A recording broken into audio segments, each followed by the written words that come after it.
Hey everyone, thank you for being patient. Thank you for being here with us tonight. My name is Abe Stokes. I'm a part of this larger initiative called the Convergence Partnership. Through Health Forward, we've been provided this opportunity on a national level, Health Forward and Policy Link. You will be meeting partners here. It is Alive and Well Communities, Latinx Education Collaborative, Real Justice Network, and Uzazi Village. And so this entire initiative is around empowering Black and Latinx individuals and voices in policy and legislative advocacy. Um, Really, what this conversation is just an honest conversation between Black and Latinx communities, as we often can work against each other. But this is more around how do we build solidarity. So this is the first of two Facebook Lives we'll be having. We'll be having another one next week, December 16th, around identity, and we'll have other speakers on as well. But please, throughout this, engage with us. Please put questions, comments in the box. This space was initially only for those who identify as either Black and or Latinx. So if you do not identify as Black and or Latinx, we can't monitor who's on the computer, but we ask that you just provide this space, meaning questions and comments. We would only like to hear from those who identify as either Black and or Latinx, as we don't often get the spaces to have these conversations and process amongst ourselves. And that's what this is about today. So again, thank you for being with us. Again, I'm Abe Stokes, and I'll pass it on to the other partners to introduce themselves. Hello, I'm Gene T. Chavez. I'm a historian, educator. I do work for the Kansas City Museum, Wyandotte County Historical Society, as well as the Humanities Kansas and other humanities associations around the country. Tonight, I'm going to be talking about imperialism, colonialism, and post-colonialism as it relates to coalition building among Black and Latinos. And I don't know if, Edgar, you're able to load the PowerPoint. I will, and before we get to that, we're going to also introduce our other panelist, Justice and Akima, and then I will bring up the PowerPoint. So, Justice Akima. Gotcha. Hi, I'm Hakima Payne. I'm the Executive Director of Uzazi Village here in Kansas City. Our mission is centering Black and Brown families in maternal and infant health. And so to that end, we serve our childbearing families both on the Missouri and the Kansas side. Our Kansas office serves primarily Latino families. Our Missouri office serves a mix of families, but primarily African American. Justice? Yeah, sure. Hi, my name is Justice Gatson. I use she, her pronouns. I'm an organizer, I'm a doula, I'm a social justice doula. I founded a group called Real Justice Network. We started out primarily working with survivors of domestic violence. Black survivors of domestic violence oftentimes are retaliated against when they go to those systems that are in place for services. And so started out doing that, and a lot of our work actually lands in the social justice realm, whether we're talking about defunding the police. I'm not afraid to say it, Obama. And whether you know, and whether or not we are advocating for policy changes as it pertains to ending cash bail and to a lot of the traps that are set for Black and Brown people to enter into the criminal injustice system. So I'm really happy to be here with you all tonight. And thanks, Justice. I also love the title, Social Justice Doula. Buenas tardes, everyone. I'm Edgar Palacios. I run the Latinx Education Collaborative. We work on increasing the representation of Latinx education professionals in K-12. We also work in solidarity with other organizations in town, such as the Block Brothers Liberating Our Communities and Elements of Education, which also focus on Black and Brown women and men serving in the education world. And so we are here to build solidarity and to have conversations and to keep it real, keep it honest. I also, before we jump in, Gene, just want to really quickly thank Those who are joined us tonight, I think we're killing it in the game of viewers. So thank you so much for joining us this evening, and feel free to comment. We'll hopefully be able to see your comments and bring them up to the stage once we're at that point. But now, Gene, I'm going to go ahead and bring up the PowerPoint, and let me know when we want to advance slides. So here we go.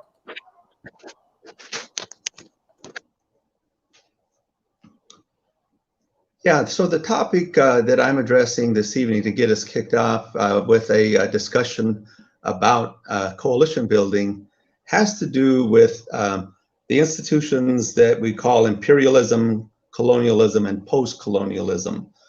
And let's go to the next slide, Edgar.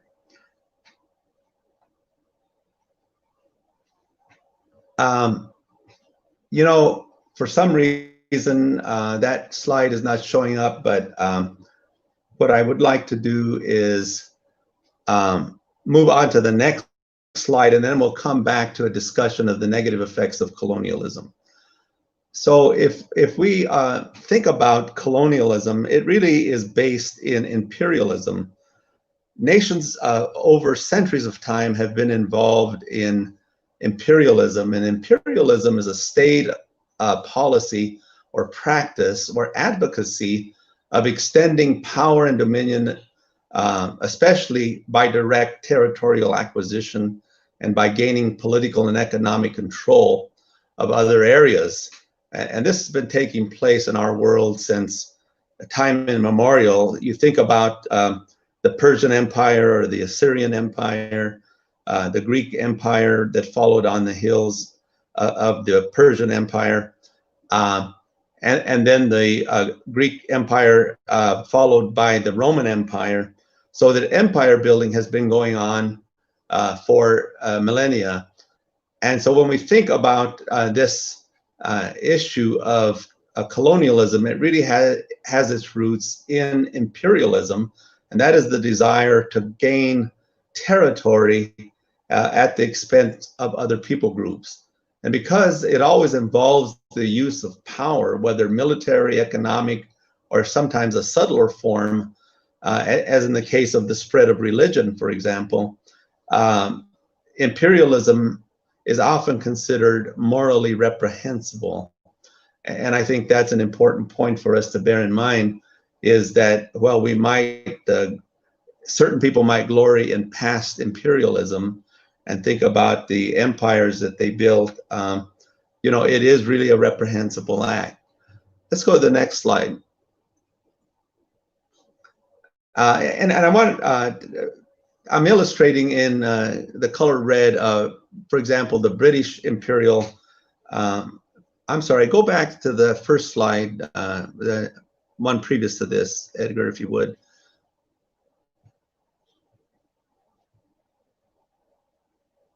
So that if you think about empire building, think about the statement that the sun never sets on the British Empire.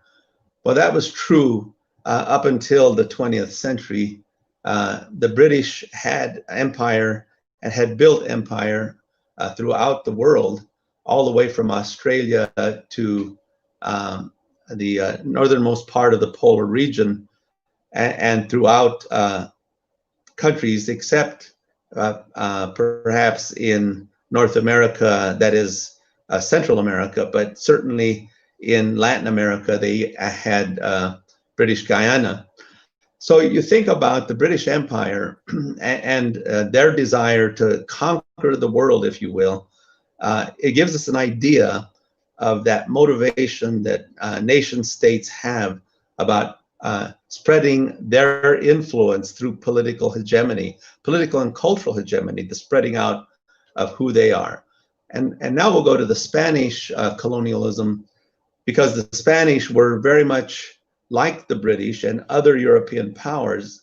And while I'm using only these two to illustrate the idea of imperialism and colonialism, these two nation states, there were many other nations who, especially European countries, from the 15th through the 20th century, that were very much engaged in empire building and colonialism.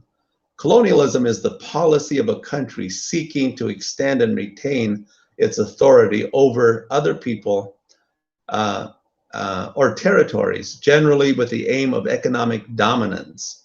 In the process of colonization, colonizers may impose their religion, their language, economics, and other cultural practices on indigenous peoples where they may be found. The foreign administrators who rule in these territories are pursuing their own interests, the interests of their nation, seeking to benefit from the colonized region's people and its resources. And in the case of Spanish hegemony in Latin America and other places in Africa, the Spanish Empire was immense and covers, even if you'll notice in the map there, up all the way up the Mississippi Valley, all the way up to Canada at one point in 1581, before American colonists began to move west, and Spain relinquished that territory of the Louisiana Purchase to the French, who had captured through Napoleonic Wars the Spanish nation. And thus, it was France who sold it to Thomas Jefferson, but it was really previously in the hands of the Spanish. Let's go to the next slide. And before I get to that one, I want to talk a little bit about the negative effects of colonialism before I deal with decolonialism and postcolonialism. The negative effects of colonialism, in most cases, colonies benefit the nations who colonize them because they bring new sources of wealth to the mother country. And that's truly the case in most countries who've gone in and exploited the natural resources of countries that they have dominated. England was able to dump its debtors throughout its empire to get rid of them, as in the case of Australia and Georgia, where they banished people to those colonies because they were debtor colonies. Also, it was another way of getting rid of religious dissidents who may be causing trouble. The Puritans were not welcome really in England, and so when they were banished or encouraged, if you will, to leave England, it was like good riddance on the part of the British government in rule at that time. So removing potential troublemakers is another reason, but the negative effect of that is that it brings then to these countries often people who are not really do not have the native people at heart and in their best interest. So as they gain this material resources from these countries, colonialism impacts, and one of the most negative impacts of colonialism in the Americas, both British and Spanish colonialism, was the introduction of the institution of slavery, enslaving not only the indigenous people of the Americas, but also Black people as they became enslaved and brought to the Americas for the institution of slavery in order to harvest the natural resources of the Americas. So what often happens is that the traditions, the cultures, the religions of the conquered people are trampled upon, and the people themselves and their institutions are berated and thus made to feel less than the conquerors, the colonizers. Colonizers have used, in order to maintain their power, the divide and conquer policy and methods to dilute resistance. The only way that colonialism can be overcome was through armed resistance. And in the case of Haiti, for example, in 1781, they gained their independence from the French colonizers, but it was done through the force of arms. And that is a regrettable fact about colonialism. When we think about the post-colonial period, it didn't come until the decolonization period in world history, where the most dominant powers began to decolonize as people gained power in the movements, the liberation movements in their respective countries.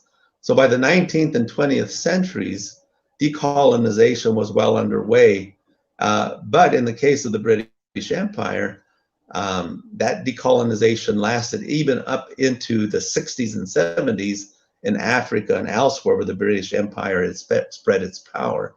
The case in point is the island of Taiwan that just recently, within the last 15 years, no longer was a British colony.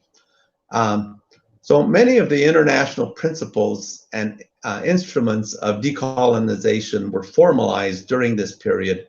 And so the language and the national self-determination was applied to liberationist movements within former colonial territories. And I think that's an important point for us to recognize, is that the very purpose of the United Nations after World War II was to give a platform for representation for these newly gained countries that had gained their independence and could become part of a world deliberative body for their in order for their issues and problems to be aired at an international level. So the process of decolonization triggered by the struggles that were not only political and economic, but also cultural, previously subjugated individuals sought to assert control not only over their territory and their territorial boundaries, but also their own language, their culture, their histories. They wanted to take control of that and wrest it away from the colonizers. Now, that leads us to a post-colonial period, and it's hard to set a date for the post-colonial period because, in a sense, the effects of colonialism are still rampant in our world today. Seeing the effects of, for example, racism, where the white race feels that they are dominant in every way over people of color. But the post-colonial period that we're now in is characterized by a aftermath of effects, negative effects that I mentioned previously.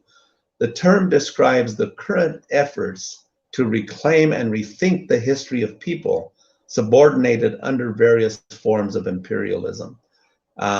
Post-colonialism signals a possible future of overcoming colonialism and the effects of colonialism, yet new forms of domination and subordination can come in the wake of such changes, including new forms of global empire building, sometimes called neo-colonialism. And I think what we see happening for example, nation states now trying to become dominant in both the political and economic sense, neo-colonialism is taking place. For example, in Saudi Arabia, the relationship with Saudi Arabia, because it is an oil-rich country, Western countries are vying for political and other kinds of power within the Middle East. Once the Middle East was dominated by the British Empire, now it is independent from the British Empire, but in this post-colonial period, neo-colonialism is making its effort to gain dominance within that territory in order to control the resources. So I think that it's important for us to know that neo-colonialism is a challenge that we all will face in the future. So old colonial powers, realizing fully the necessity of exploiting the resources of the new states for their own needs, are quick to devise new instruments of control over new states. This led to the transformation of colonialism into neo-colonialism. And I'll move away from that discussion to talk very briefly about, and if we go to the next slide, Edgar, the issue of the post-colonial Black-Brown coalition building. And if you'll notice in this photo, it's a recent photo of a Black Lives Matter protest that was taken by one of the newspapers, and I was able to download it and use it. But if you notice, there is in fact Black and brown individuals who are involved in this protest. And one of the things that I've found, even here in Kansas City, that is the Black protest movements of Black Lives Matter, that there have been Latino support of that effort, as there have been efforts on the part of Latinos and Blacks to form coalitions right here in Kansas City. Let's go to the next slide. From a historical perspective, I'd like to mention two post-colonial approaches to coalition building based on two different approaches. The first approach that I want to mention is the approach that Dr. Martin Luther King and Cesar Chavez utilized in their organizing and coalition building. They both embraced nonviolent civil disobedience based on Mahatma Gandhi's anti-colonial nationalist methods of nonviolent protest. So they had that in common. Their lectures and remarks, both of them, when you listen to their speeches or read their speeches, made clear that their selfless devotion to their causes and gave Blacks and Chicanos a new sense of worth and dignity, which made them willing to demonstrate on behalf of gaining equity. So they were inspired by these two men to get involved in coalition building. Both men built strong multiracial coalitions to bring pressure that we see have brought lasting changes, nonetheless changes that need to be continued and revisited and enhanced in our present age. Another approach to coalition building is characterized by Huey P. Newton, who was the founder of the Black Panther Party, and Rodolfo Corky Gonzalez, who was a Chicano leader of the Crusade for Justice in Denver, Colorado. I actually grew up with Corky. My uncle taught him Golden Gloves boxing and got to know Corky quite well. Newton advocated for the defense of African American rights. And because he was inspired by Mao, Che Guevara, Malcolm X, and other radical activists, he sometimes had a tremendous difficulty and opposition by the authorities who over-policed his activities. But he formed 55 chapters of the Black Panthers across the country in the US and even in other countries, such as Haiti, and was an effective leader, except for the harassment that he continually had by police authorities.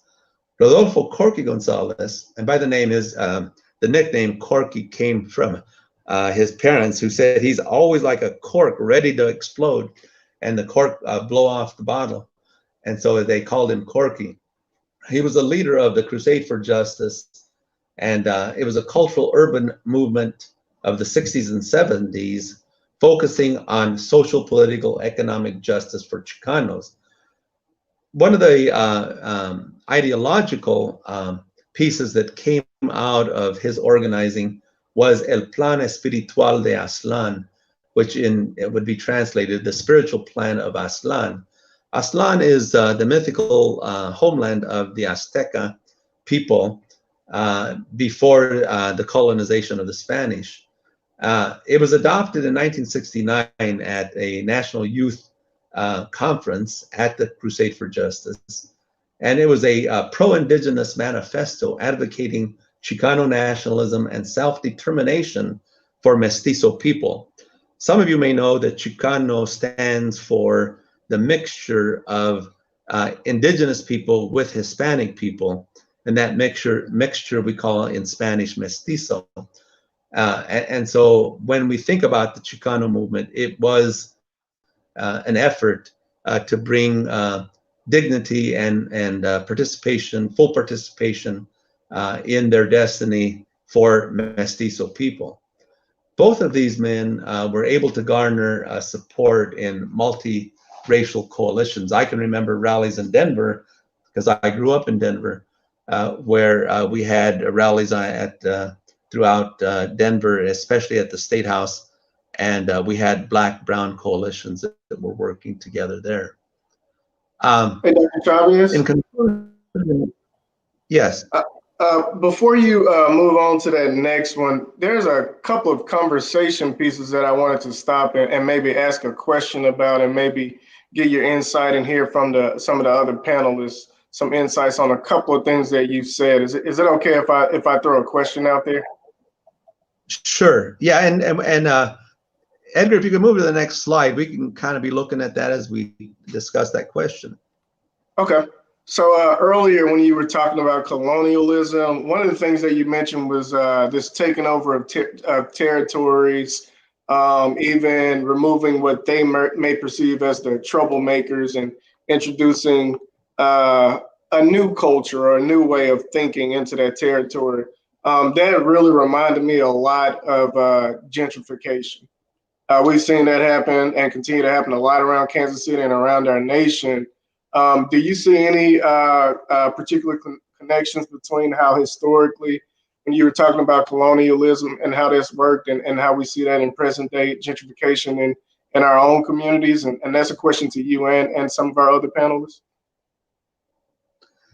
Well, I'll make my answer brief so the other panelists have an opportunity to weigh in on that. But yes, certainly when you think about, for example, our schools, our public schools, for a long time punished children for speaking the Spanish language. Their names were changed. Even in my case, my given name is Genovevo Teodoro Chavez Ortiz, but when the school system saw my name, they said, well, what do you call this kid? And so they ended up calling me my middle name is Theodore,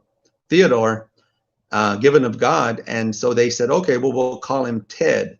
There's an example of how colonialism works in a very subtle way to make the colonized feel like, hey, you're less than the colonizers, and they have a right to change your name if they so choose. There's just one example. I'll let the other panelists weigh in.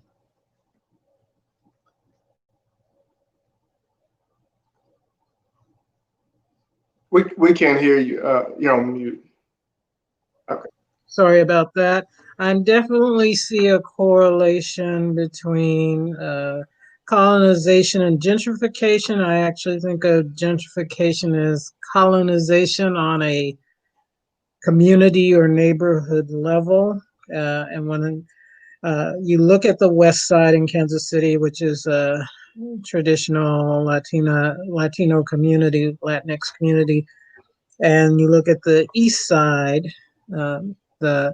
which has traditionally been the Black community here in Kansas City, you can absolutely see the devastating effects of gentrification, as the East Side has fewer and fewer Black people and the West Side has fewer and fewer Latinx folks. Yeah. Justice, you're on mute, Justice.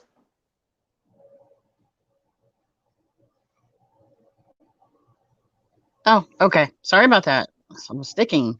So, and I want to say that, policies help push this along, especially if we're not paying attention, that at the municipal level, what our city council members, may be doing. How much money are they giving away in tax incentives for different, developers to come in and, create these luxury apartments that Black and brown people are priced out of? So, you know, there is a lot going on. And yes, this definitely has a direct correlation to gentrification. And Justice, I call that putting our communities up on the auction block because it feels as though our communities have been sold to the highest bidder, that these developers can come in, get these tax abatements, and usually they're gone again before before the city or us residents get the benefit of their paying taxes. So yes, absolutely racist policy, white supremacist colonialist policy also plays a role in gentrifying our communities over the long term. You know, another example that comes to my mind is in the area of sports, and particularly in baseball. When I think of the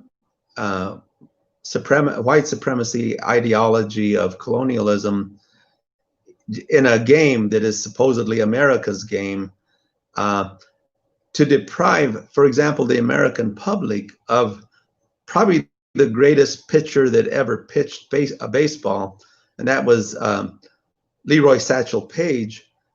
You know, he was not allowed, as many black players were not allowed, into the white major leagues until Jackie Robinson later was able to break the color barrier. But when you think about the sense of entitlement that whites had to keep out someone like Satchel Paige from a game that he excelled in, is another example of that thinking that, hey, we're better than you. We're going to teach you how to do it. We're going to impose our ways of thinking and living on you, rather than accepting and embracing people who have much to contribute, whether it be to sports or to their own communities.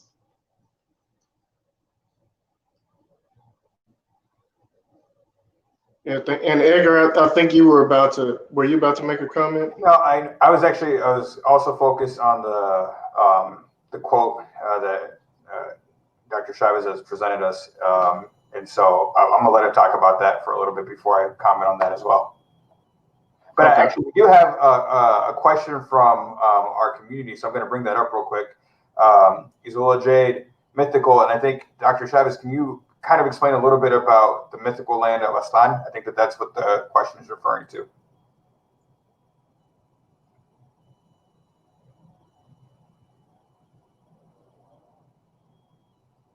I'm sorry, were you addressing that to me? Yeah, I'm sorry. Yeah, Dr. Chavez, if you can just talk a little bit, just quickly about the mythical land of Aztlán.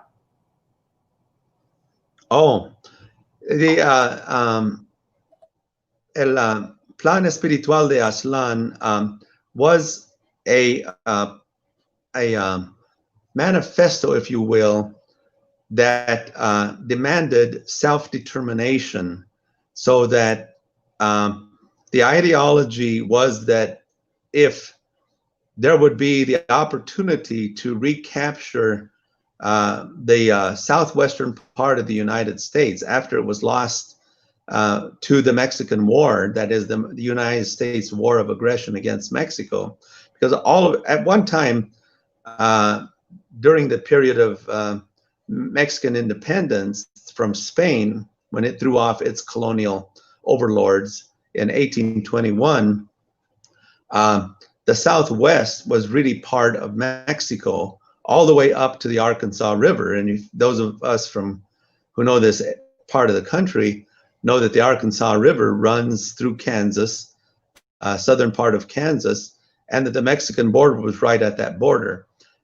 So that all of that territory of the Southwest should be reallocated back to Chicanos. That was the demand of El Plan Espiritual de Aztlán, and that in fact the people of that area as guaranteed by the Treaty of Guadalupe Hidalgo of 1848, when the war with the United States ended, and that all that territory was ceded to the United States, which included the states of California, Arizona, New Mexico, Colorado, Utah, and Nevada, that they be designated as territory where Spanish was the official language of that territory, and that the culture and the customs of that territory be allowed to be self-determined,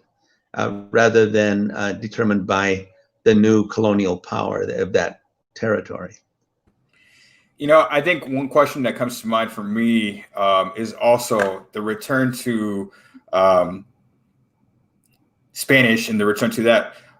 Also acknowledging that, in fact, is also part of colonialism, right? So there were indigenous people who lived there prior to any interaction with the Spanish or any other colonizer, so to speak. And so it's a really interesting thing about this tension sometimes within the mestizo identity between the colonizer and the indigeneity side of that as well. Well, you're absolutely right, and I failed to mention that the El Plan Espiritual also said that it should follow the Treaty of Guadalupe Hidalgo, which gave the right of indigenous people to maintain their language and cultures within that territory. Especially, when you think about the Pueblo people, the Navajo, and other indigenous tribes of the Southwest. So the treaty actually guaranteed the maintenance of those languages. But when Anglos began to move into the territory, they enforced strict rules of English only in public education. That to me sounds familiar to those strict rules that were enforced with, like, the Country Club Plaza district in Kansas City. Mm-hmm. Well, and I wonder, this conversation is conversations between Black and Latinx, and why can't we all just get along? Where does this play into the vision that we see between Black and Latinx communities today? So, hey, if we do that, then the Latinos get this, or hey, if we do that, then that's going to be for the Black people.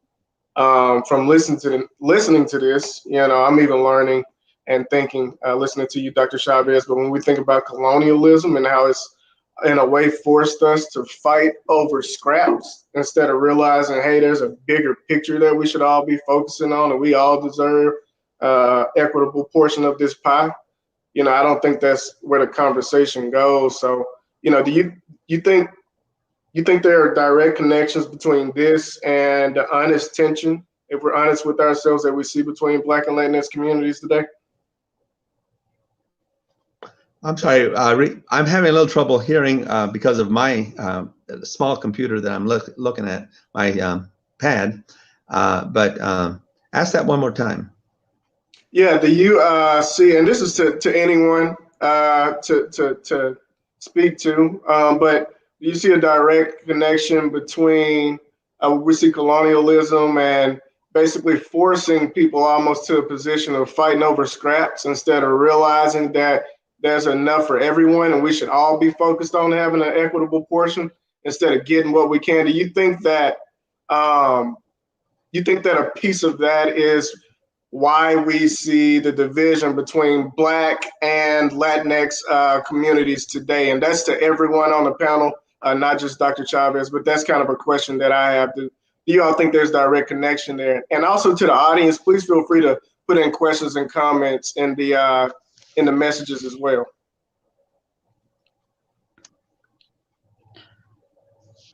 Well, I would defer to Ave, I think you. Go ahead.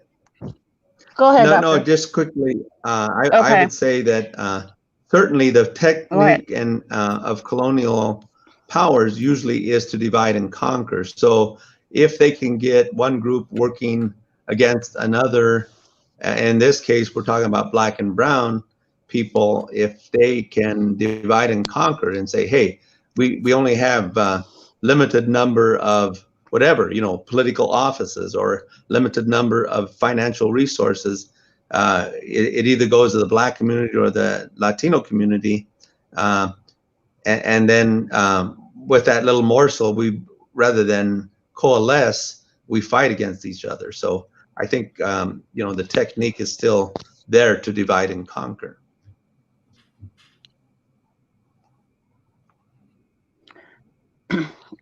I think there are a couple of things with this. And I'll say I think the number one thing is anti-Blackness. And that's something that I think has been taught and cultivated. Even when I talk to, in my work, when I talk to immigrant families, they are coached and told, stay away from Black people. Black people are problematic. They are fed stereotypes. And so with folks who have a desire to maybe assimilate, and I won't say it's a desire to assimilate, it's something that's, I think, is pretty much feels forced upon people to assimilate, right? And they can get a benefit from this, some benefit that makes their quality of life better. Those little scraps, coupled with anti-Blackness, is what I think has fueled us to fight against each other, and not recognizing that we have a lot of the same issues and we have the same enemy, so to speak. And even I think I was doing an event. It was right around the when Trump was doing the family separation policy, and we were doing work. And people were going to the border, and it reminded me of that family separation is not new, right? Is what colonizers do. Black people, Black folks in this country experience that, have a long history of that. And then when I think about right now, Black and brown families still experience that in the systems that we currently have. CPS, any of these systems that are designed supposedly to take care of us. So it's deeply rooted in, I think, anti-Blackness and the thing that people feel like they get a benefit from being a part of the privileged class. And I'll stop there. I would agree with you wholeheartedly. I think that is really the crux of the issue of why we might not coalesce when we need to, because of those deeply held stereotypes that I know Latinos and Latinx. I'm hopeful that the next generation will overcome, but it's going to take a concerted effort on our part to help them overcome the stereotypic thinking and colorism that is the stigma that the dominant and the colonizers have placed upon Black people and people who are dark complexioned. In Latin America, for example, we have many Black as well as brown people who face the same stigmatization that Black people face in this country by the white, usually numerically smaller numbers, but politically and economically dominant white populations in Latin America. So we face that even in Latin American countries. But I think that future generations have perhaps an opportunity to erase those stereotypes, and I see that happening. I'm somewhat heartened by young people because they have a far greater open mind than my parents certainly had about the color of one's skin. Yeah. We actually have a question from the audience as well. It says that Black Americans have often used an internal colony framework for understanding relations of power and violence in our lives. Is this generative for Black and Brown coalition building? But it looks like the overall question is how is indigenous sovereignty and land back decolonial projects related to Black and Brown coalitions? So how is indigenous sovereignty and land back decolonial projects related to Black and Brown coalitions?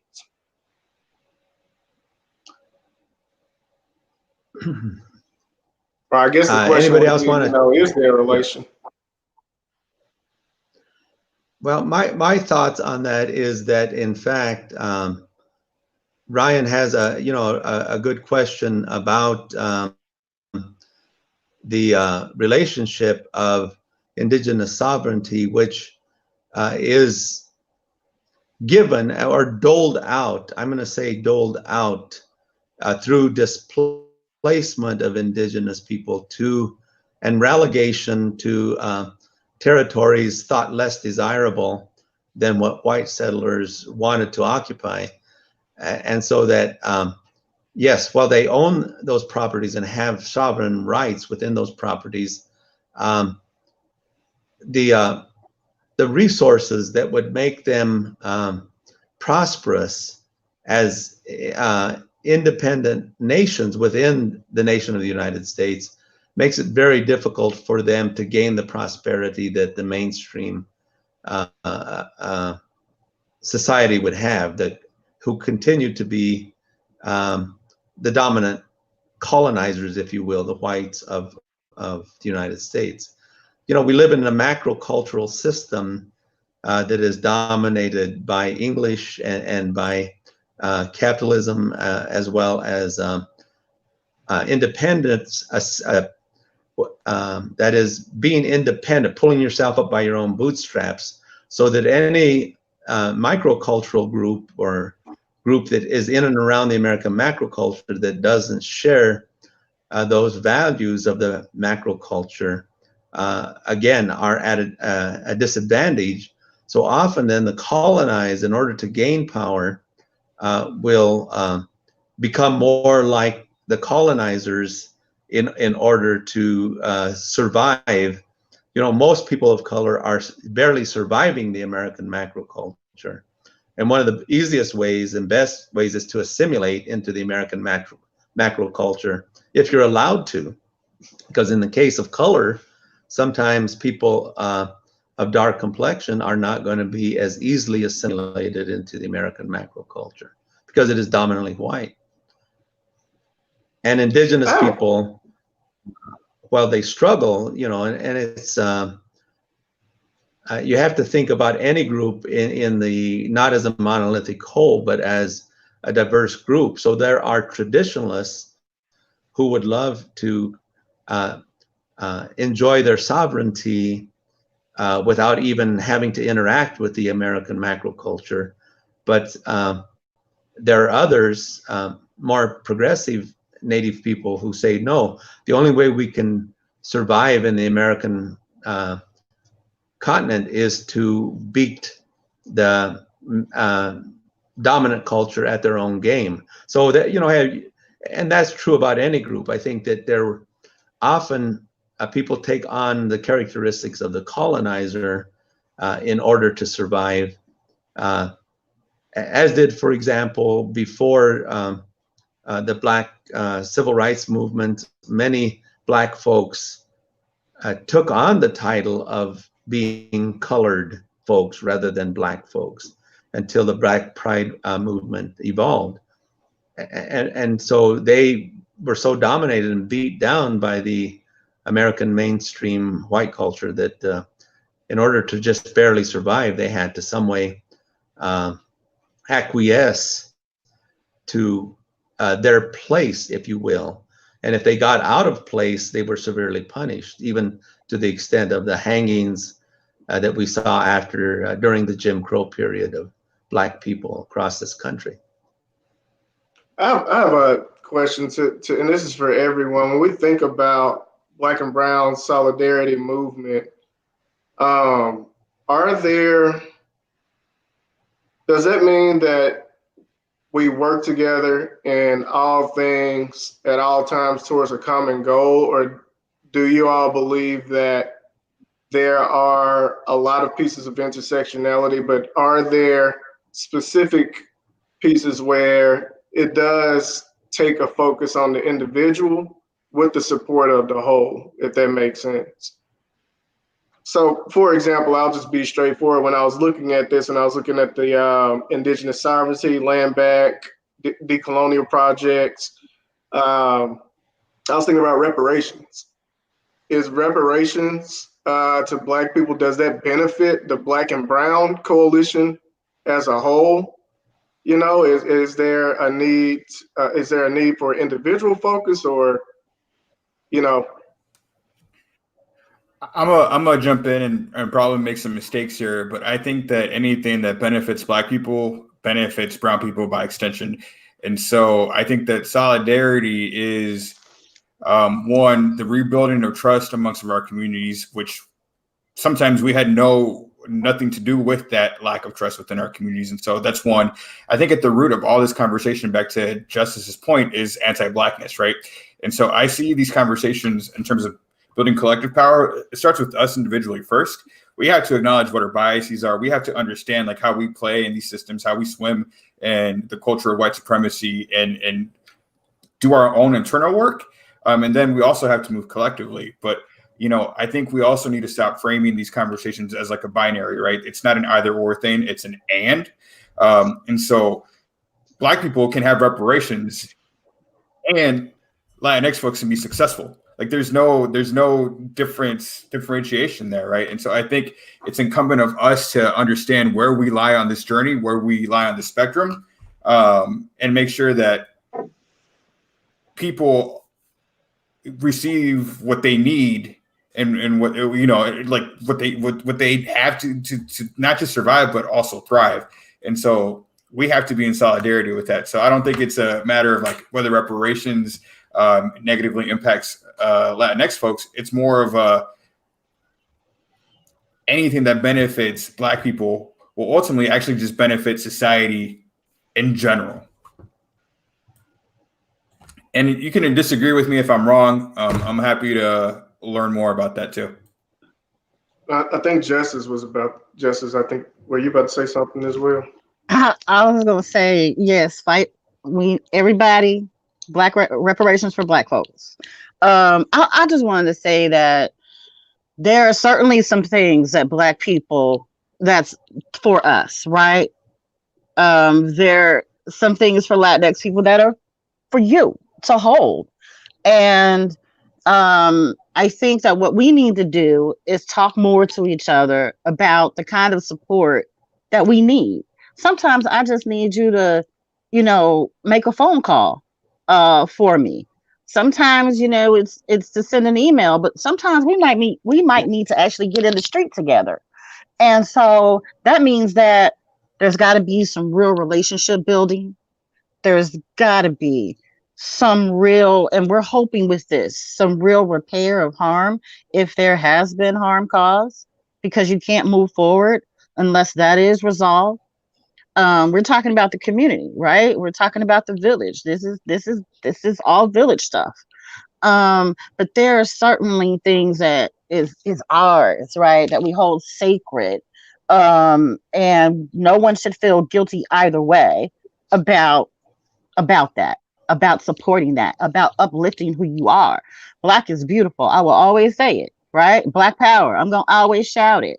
But that definitely doesn't mean that I don't think brown is beautiful and that I don't think that brown power exists or that it should be brown power. It's just that, as you said, there are intersections at which we should be working together and pulling our resources together to uplift the whole. And sometimes we are uplifting not even the whole, but one group as a whole. Mm-hmm. If that makes sense. I would say amen to that, because I think you're right on, spot on with that comment and attitude. And it really reflects what I was going to share in the quote from the telegram that Dr. King sent, because until we sense that we have a oneness and that, you know, it might even be just a matter of showing up and being supportive or making that phone call that was mentioned, that we can help one another. And it doesn't have to be a formal coalition, but working together becomes the status quo and modus operandi for all of us as we endeavor to overcome some of the issues. But I'd like to go ahead and read just a little bit of that letter, that note, that telegram. This is Dr. King to Cesar Chavez. And by the way, they never met publicly before Dr. King was assassinated. They had planned to get together, but never had the opportunity. The fight for equality must be fought on many fronts. In the urban slums, in the sweatshops of the factories and fields. Our separate struggles are really one, a struggle for freedom, for dignity, for humanity. You and your fellow workers have demonstrated your commitment to righting grievous wrongs forced upon exploited people. We are together with you in spirit and in determination that our dreams for a better tomorrow will be realized. I think that really is the spirit of coalition building that I need in order to be helpful and at the disposal, if you will, of the Black brothers and sisters of this community who need my help, and if they're willing to call upon me, I want to help. And I think that's the thing that I think that all of us need to determine, that we are going to work with each other. I agree. Also, on that, if we have any questions, comments from the audience, please feel free to chime in.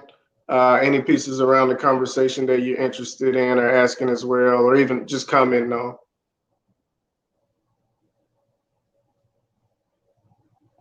Let's see. So I think one of the issues that we can coalesce on is DACA, and I love this picture because the Supreme Court just recently, as of today, ruled that the Trump administration has to reinstate DACA. And if you see in this picture, there are Black and brown protesters standing at the Supreme Court, asking the Supreme Court to pass the reinstatement of DACA, which they did today. And that's the kind of substantive work that we can do when we join our forces together. I want to say that there's been this work being, done in Kansas City, I would say somewhat in silos in a sense, where Black and brown folks do come together and do that kind of work. I remember the DACA work very, very vividly, and we created a group, Dream Fighters Coalition, which comprised of a lot of Black and brown organizers in Kansas City. And if you all remember, we were going down on First Fridays a lot and really pushing for DACA. And then there's another group in KC when I was an organizer with One Struggle KC. Also, there was another group created called Una Lucha. Una Lucha was the brother-sister to One Struggle, right? And it was about that brown solidarity, folks from the Latinx community. What tends to happen is, around here, things tend to dissolve. And so Una Lucha did dissolve. But there were other groups since then.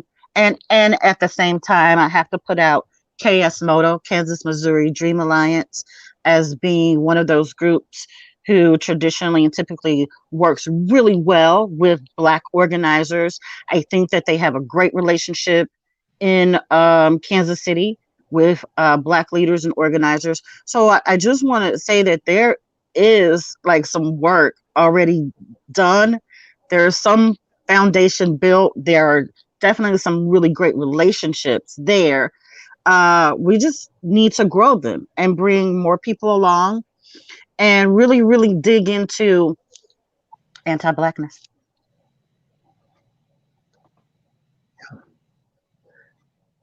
You know, and those coalitions in Kansas City go back a ways too, because you know, when we were able to get the first state representative who is actually the first and only state representative that served in Jefferson City from the West Side. He was able to do it because of Freedom Inc. Coming to assist, along with other coalitions from around the city, because that was a very difficult race to have the first and only Latino that ever served in the Missouri legislature. But there are certainly other efforts. I know I went to a Black Lives Matter march some months ago, and COVID kind of interrupted that whole process. But there were certainly plenty of Black and brown faces in that crowd. And so I think you're right. We really need to build on the coalitions that have happened in the past and get a network going.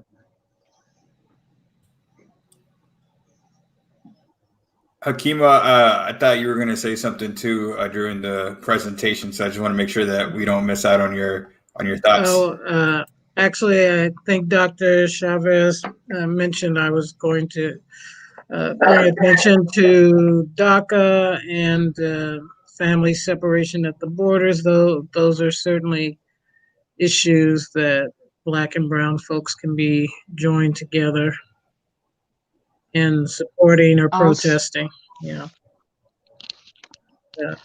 Also, because you know, I thought about when Hakima started talking, the forced sterilization, also that had been happening, is something that has happened throughout history with Black women. So we know Black and brown women undergone these forced sterilizations. There are so many points that we can connect on. It's like so much. What we really, you know, our dilemma is anti-Blackness. I'm gonna keep saying it. Our dilemma are those unconscious biases, those very direct biases, because some people are full on with it. Those are the things that need to be addressed and handled, because we are nothing short of finding a space where we could work together. It's just the initial point of actually really coming together and dealing with anti-Blackness. Mm-hmm. Yeah. So with justice to that point, that's what I was going to ask. Do you all think that there is what strengths do, and Dr. Chavez, you talked a lot about this, but multiracial coalitions? Like, is there a strength that you've seen in the past and to anyone else, even in the present? Is there a strength of that multiracial coalitions bring to the table, something that we speak to more together than we do apart?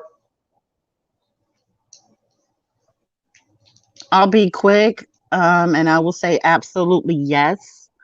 You know, I'm seeing a lot of national, racial coalition building. I'm seeing a lot of those types of groups in support of like the movement for Black lives, which I want people to understand that the movement for Black lives and Black Lives Matter are two separate things, although they work together. But it's important for folks to start understanding the differences and the nuances between all of this stuff. So I'll just leave it there. Well, you know, when you think about both Dr. King and Cesar Chavez in their coalition building, they accepted and encouraged anyone who would join forces with them to bring about change. And Cesar Chavez's work wouldn't have been possible without white folks across the country boycotting grapes and boycotting lettuce, which they did. And I knew people who said, "Oh, does it have the union label? If it doesn't, then I'm not buying it." And I think that's the kind of spirit that we need, and the kind of cooperation and coalition building. And in the case of Dr. King, when you see him marching across the Birmingham Bridge, for example, there were Jews, there were whites, there were blacks, not many browns that I saw in the crowd, but you know, those multiracial racial coalitions, when you find people of good good intentions, then yes, by all means, work with them. I wanna say something, because yes, those movements are good, but I want to bring in this point that when we talk about like what's good for Black communities, Black folks are the ones that should be deciding those things. When we talk about what's good for Brown communities, Brown folks should be deciding what those things are. And so, yes, I definitely agree with like this multiracial groups, but they need to be led by Black folks, Brown folks. They have to be led by Black and Brown folks. And white folks need to learn how to take direction and leadership from Black and Brown folks. That's the way that this will work, because white people will come in to these with their biases and with all the things they've learned in that racist public educational system that they went through, and bring it to your meeting. And so I just wanted to be very clear with folks that, and it's okay, because I've had meetings where I've told white people that they have to sit in the back, or meetings where white people can't come to be the purveyors of Black pain. Like, there's a lot there. And so building that out very intentionally is important, and having all those pieces together is important. I've seen some of the stuff happening in the KC, after George Floyd, that was very concerning to me, because people think they woke and they're closer to joke.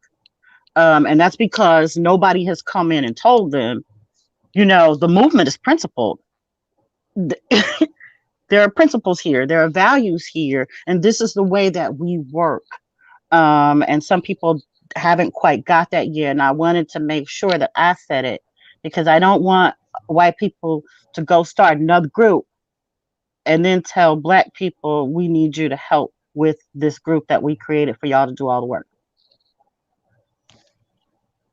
I certainly would agree with that. I think that part of the colonial legacy is that people of color are less than, so we're going to come in and civilize them, Christianize them, or whatever, so that they can think straight. I think of a professor who, one of a student friend of mine said, well, what about Latino literature? He said, well, there's no Latino literature worth reading.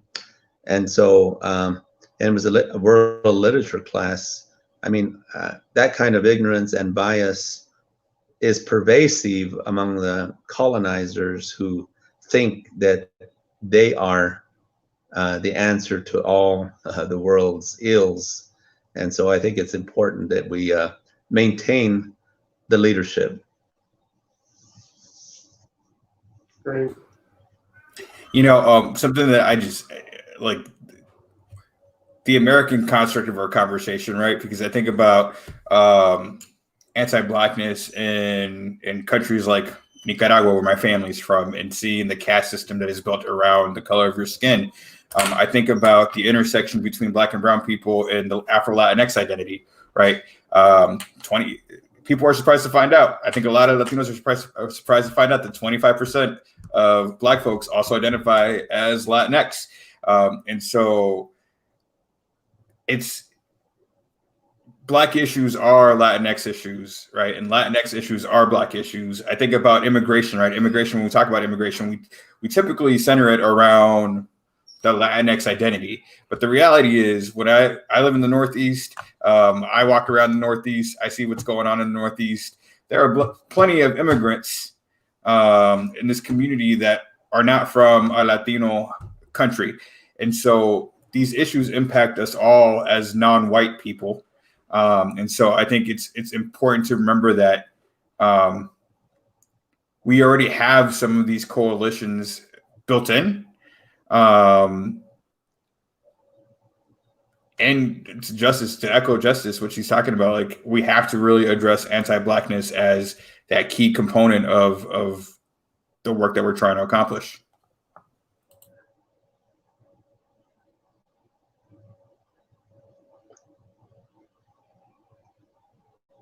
Yeah, and I think we need to broaden our definition and take into account the diversity that exists within groups. So that your point to there are, we say in Spanish, somos café con leche.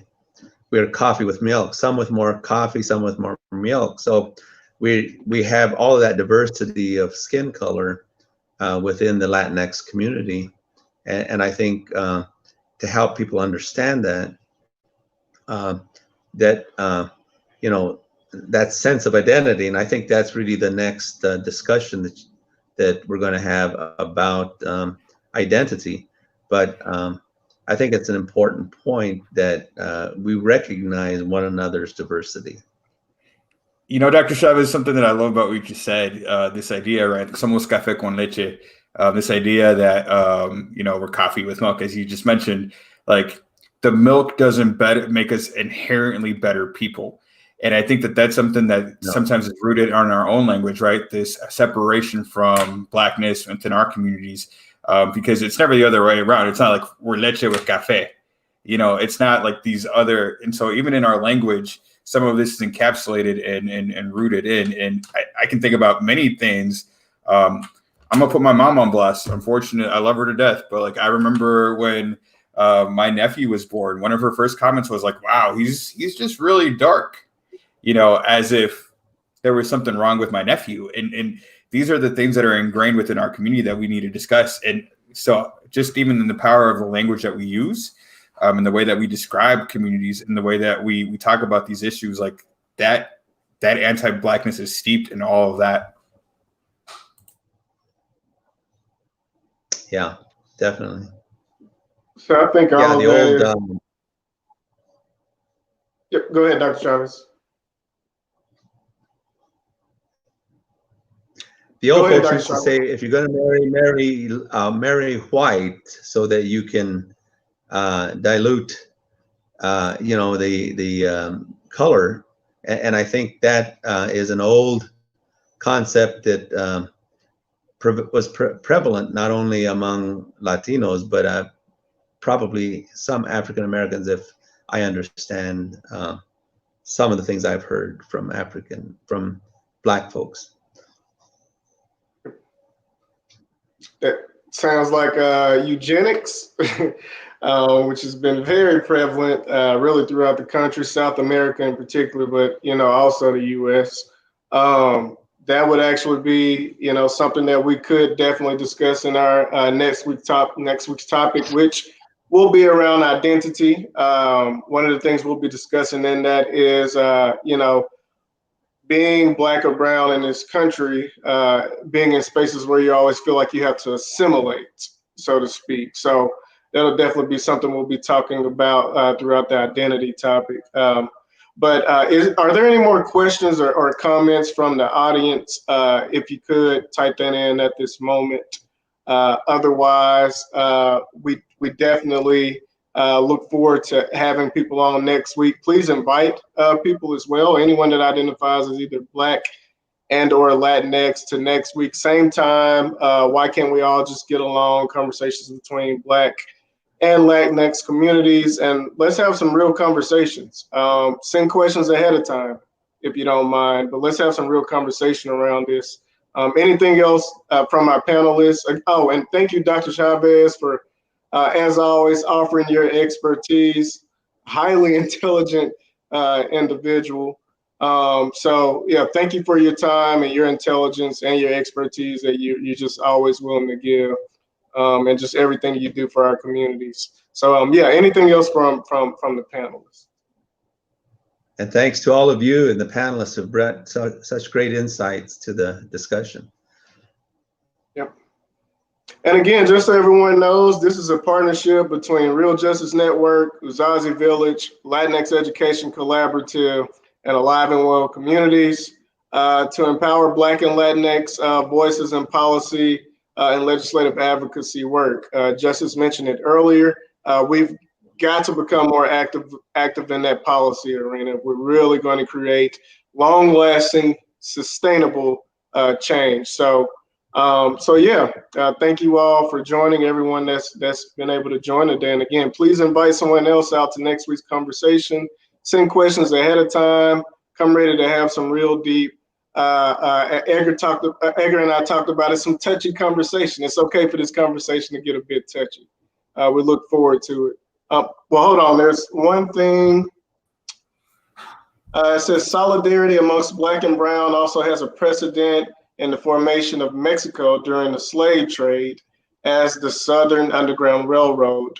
Enslaved folks had sanctuary in Mexico, and the government refused to return the free people to the plantation owners.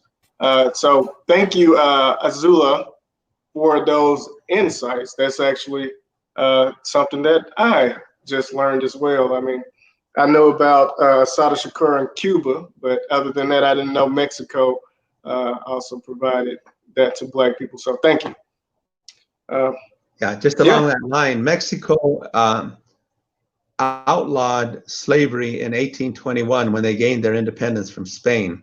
So the leaders of the Mexican War of Independence immediately abolished slavery in Mexico. So 1821, think about that. We were still fighting about it in the 1860s. Interesting. Okay.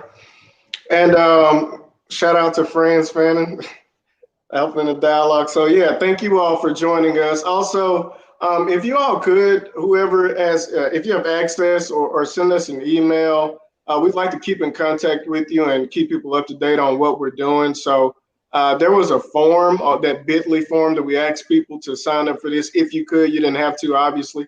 But if you could still go in there and plug in your information, we'd love to keep you up to date on what we're doing and stay in contact as we build this solidarity between Black and Brown people, continue to build this solidarity between Black and Brown people in our community.